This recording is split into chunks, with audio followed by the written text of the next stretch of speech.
What's up, nerds? Welcome to Cool Nerd Reviews. I'm Steve Trezza. Scott Burnett. And this is our review of Ant-Man. So, it's finally here. Look at him! He's so goddamn cute down there. And, what did you think?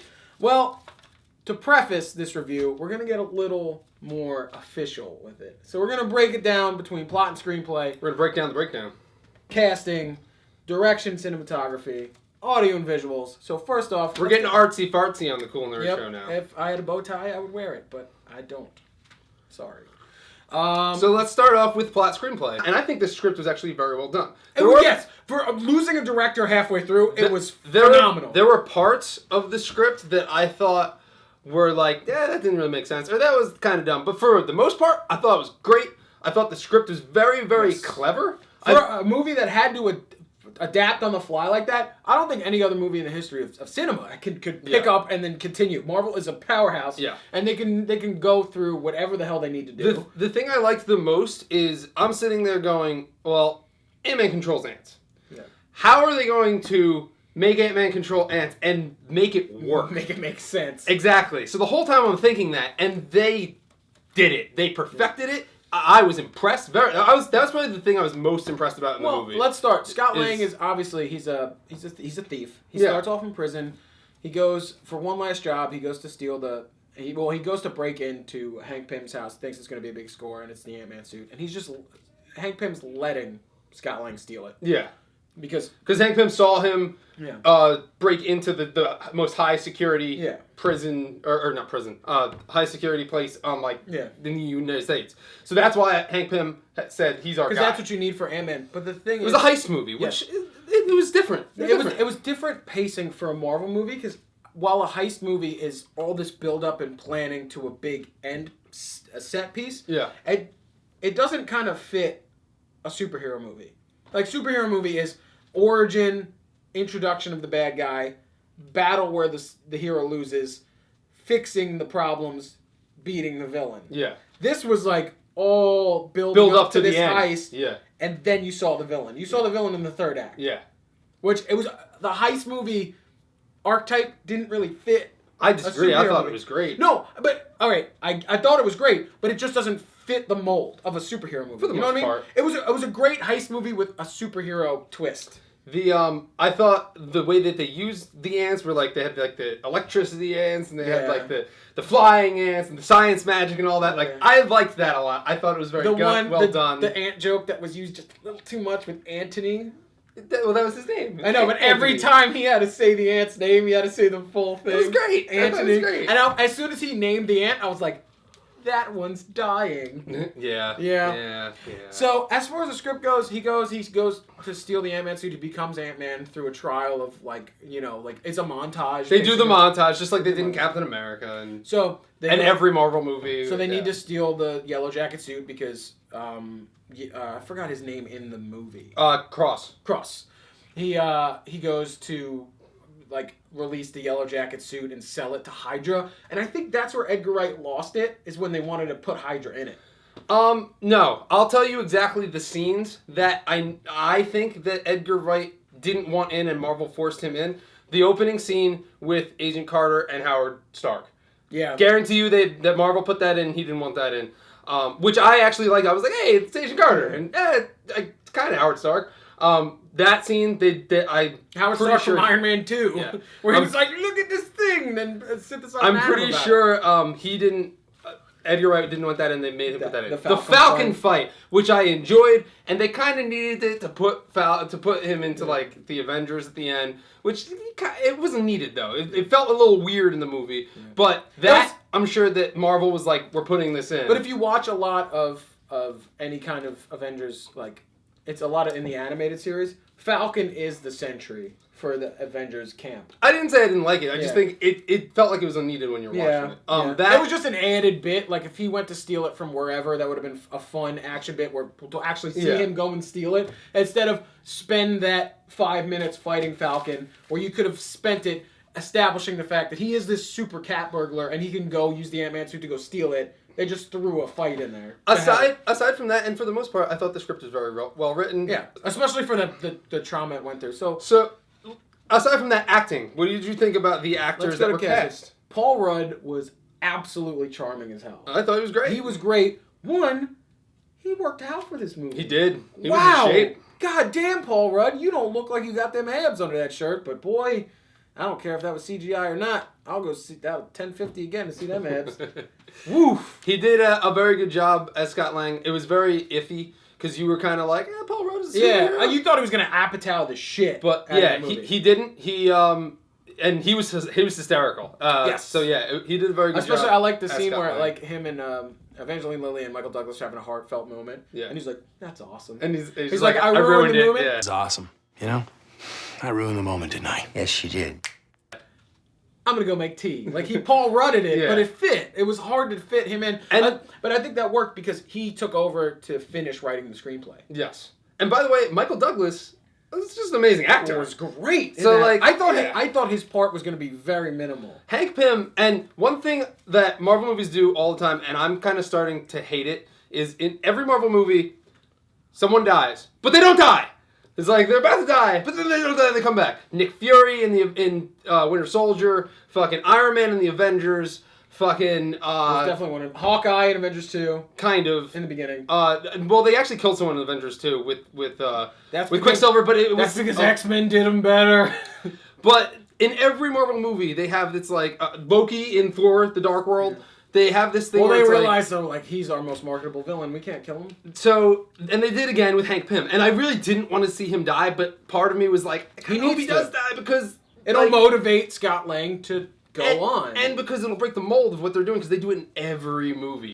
Michael Douglas did a great job. He portrayed Hank Pym perfectly. I loved him as the character. Well, let's talk about the other cast. And the worst character in the movie was probably Yellow Jacket. That was the worst. I will accept that, but I disagree. I think Evangeline Lilly is Hope. I think she was just walking scenery, and you know, Marvel's gotten a little flack for being very male driven. So I think they were like, let's drive down a strong, opinionated woman down your throat. But at the end, she still falls for the guy, and she still does this, and she's still worried about that. Like it's just, it just doesn't work. I don't know. I didn't see any problem with it. I thought like, it was fine. Corey Stoll, I think he played... And I want to see the Wasp. Yes. Again. I just don't know. The stinger at the end, it was awesome. I just don't know if I want to see her as the Wasp. But anyway, Corey Stoll as the Yellow Jacket, I agree. He wasn't believable as a villain. And that's another Marvel formulaic thing is one-off villains. They're another one-off villain. Their villains are the weakest part of their movie. It is. One, he was decent as build-wise, look-wise. He has a villain look about him. But his motivation to be evil. Yeah. It was forced. Terrible. It was forced. Terrible. Oh, Daddy didn't love me, so I'm going to be evil. Like, you just thought, you're like, why is he... And then he just straight up kills a guy. Yeah, yeah. Like, his turns him into mush. His motivation to be evil was bad. And then, like, to drive home that he was evil, they kill sheep. As in, like, a test. Like a cute little sheep. The adorable little lamb. Anyway, so back to casting, you know, Michael Douglas, everybody. I think the standout performance was Michael Pena. Yes. That's what's up, Luis. He stole every scene, especially, you know why he was hysterical. You know why he stole every scene? Because he was in every scene Edgar Wright wrote to be in that movie. Yep, that's exactly it. With Michael Pena's storytelling, you see him like tell these long like heist plans, or like he goes and elaborates his plan, and it goes into the different perspective of all the people in his story, but it's still voiced over by Michael Pena. And it's fantastic. It's very Edgar Wright. It's so Edgar Wright. Like, you could so tell that he was the one that did. Like, go and watch fucking any of his movies, like Shaun of the Dead or Hot Fuzz or anything, and it's the same thing. It's the Go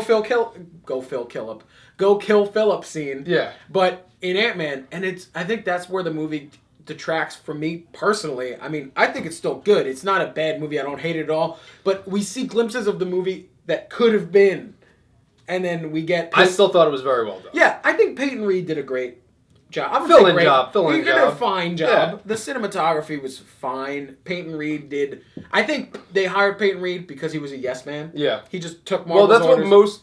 Not all, but a lot of Marvel's, especially the lower movies, that's what a lot of their directors are. They're just yes men. Yeah. Kevin Feige's running the ship, and then he just has somebody to point a camera. All right, so moving on, we're getting a little off topic. Audio visual effects. Christoph Beck's was great. His score in the movie was great. The suitcase fight? No, I'm just talking about score. The score is good too. Because it's weird. The score changes when they get big and small, and like it's great. He did Frozen, so he's like on a high right now. But then like with visual effects, you're always gonna get top notch. It was so cool to watch Ant-Man shrink and get big and fight someone that like shrink down again. The action, but the thing is, all the action bits were written by Edgar Wright. Of course, yeah. The action bits. And you like when so good in the suitcase fight at the end where he's throwing like lifesavers and stuff. It's just great. And playing artist the cure. Yeah. They mixed it all like they mixed in product placement. While it's bad in some movies, it was good in this one. But like, just Marvel Studios has never put out a movie that's not visually captivating. Exactly. Like, so if you're going to a Marvel movie, you're going to know at least it'll look good. Like, say what you will about Iron Man 3, say what you will about any other movie that you have low opinions on, visually, fantastic. Of course. So audio visual that way is fine. Direction and cinematography fine. Again, yeah. It didn't add or detract from anything. It didn't. It was a filling job. It was just like almost every other Marvel movie. Yes. And I'm just saying that my score gets a little bumped down because we have glimpses of what it could have been. And I'm such a huge Edgar Wright fan. I was very, very impressed with the movie. I thought... So was I. Just very impressed. And that bumped mine up because I was like weary. But then I was seeing the reviews and it's like, it's good. And then I watched it and I was like, they made it work. Yes. They did it. It just seemed fantastic. It just seemed a little off. Like, so, if Marvel has this, like, streamline towards what they're going to, Phase 3 Cap, Civil War, Infinity War, Ant-Man seems like a little askew. Like, it definitely seems like they wanted to fit it in before Avengers, but it got pushed back. And it just... Because of all of the trouble it has, it just seems just a hair off with me. I see your point. Yes. What was your favorite part of the movie? Favorite part of the movie, all right. So it's the Edgar Wright fight bits. Okay. So let's, for example, when they're fighting in the little girl's room, the fact that like you see them having this intense battle and then it pulls out and her perspective, and it's just like little lasers like shooting her toy set, like the train falls over. Just the way they did the action bits was fantastic, and the jokes hit more often than not. The jokes hit and the audience laughed, and it was great. That was my favorite part. The Marvel filler what took me out of it. Suitcase fight was probably my favorite part of the movie. The storytelling by Michael Pena, that was great. But I just loved the movie. I'm so surprised. T.I. is improving himself as an actor. He's hilarious. I'm just so surprised that they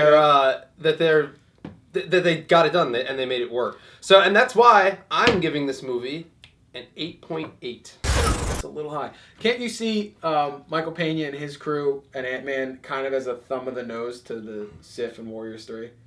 Yeah, kind of. Like Edgar Wright, just kind of like taking a little shot. A little bit. I initially was going to give it a 7, but I think after thinking about it, I'm going to give it a 7.9. Just under the 8? Just under the 8. You don't bump it up? Well, I think 8 and above is that Marvel Tier 1, and I think Ant-Man is... 9 and above is Marvel Tier 1. But that's just opinion of inflation. I don't think anything should be close to a 10. All right, so we'll add up our scores. Except Jurassic Park 1. So we'll add up our scores from the spoiler-free review, if you watched that. Check out our other segments. Please make sure to like, favorite, and subscribe. There's a lot of Comic-Con stuff. Stay tuned. We will see you on our other segments. See you.